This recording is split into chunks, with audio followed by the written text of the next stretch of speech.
నెల్లూరులో కోవూరు మాజీ ఎమ్మెల్యే నల్లబరెడ్డి ప్రసన్న కుమార్ రెడ్డి ఇంటిపై దాడి చేయడం హేమైనదని దీన్ని తీవ్రంగా ఖండిస్తున్నట్లు వెంకటగిరి వైసీపీ సమన్వయకర్త నేదురుమల్లి రాంకుమార్ రెడ్డి అన్నారు. తిరుపతి జిల్లా వాకాడ్లోని తన స్వగృహంలో రాంకుమార్ రెడ్డి మీడియాతో మాట్లాడుతూ తాను ఎంపీ మిథున్ రెడ్డితో కలిసి నెల్లూరు వెళ్లి ప్రసన్న కుమార్ రెడ్డి ఇంటిని పరిశీలించడం జరిగిందన్నారు. పరిస్థితులు చూస్తే ప్రతి వస్తువును దుండగులు ధ్వంసం చేయడం జరిగిందన్నారు. హాల్లో ఉన్న వస్తువులు టీవీ, ఫ్రిడ్జ్లు, వంటగదిలోని వంట సామాగ్రి తదితరాలను ధ్వంసం చేయడం జరిగిందన్నారు. పోర్టికోలో ఉన్న కారును కూడా తిరగవేసి తగలబెట్టేందుకు సిద్ధమైన సమయంలో పోలీసులు అక్కడికి చేరుకోవడం జరిగిందన్నారు. ఈ మేరకు జరిగిన ఘటనను తీవ్రంగా ఖండించారు.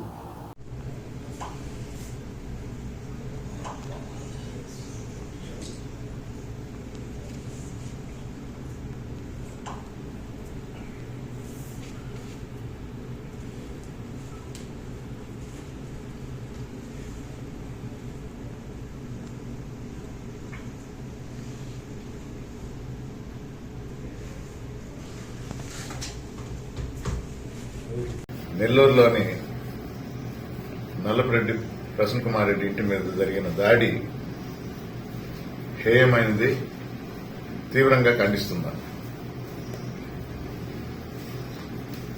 ఒకరోజు ఇంటికి పోయి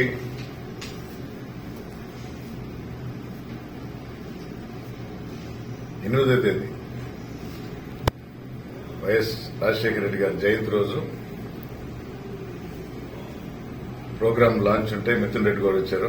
ఆ రోజు రాత్రి ప్రోగ్రామ్ అయిన తర్వాత అందరం కలిసి ప్రసన్న కుమార్ రెడ్డి ఇంటికి పోవడం జరిగింది. అంతకు ముందర రాత్రి జరిగిన దాడి గురించి తెలుసుకుందామని.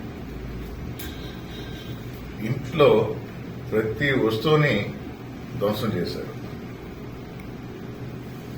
టేబుల్లు, చైర్లు, టీవీలు, ఫ్రిడ్జ్లు, బాత్రూంలో ఉన్న కమోడ్లు, కిచెన్ లో ఉన్న వస్తువులు, ప్రతిదాన్ని, అసలు పోర్టుకోలో ఉన్న కారును కూడా తిరగబెట్టి కాల్చడానికి కూడా రెడీ అయ్యారు. ఆ సమయానికి వచ్చారు పోలీసులు. అంటే పోలీసులు రావడానికి కూడా అంత టైం పట్టింది.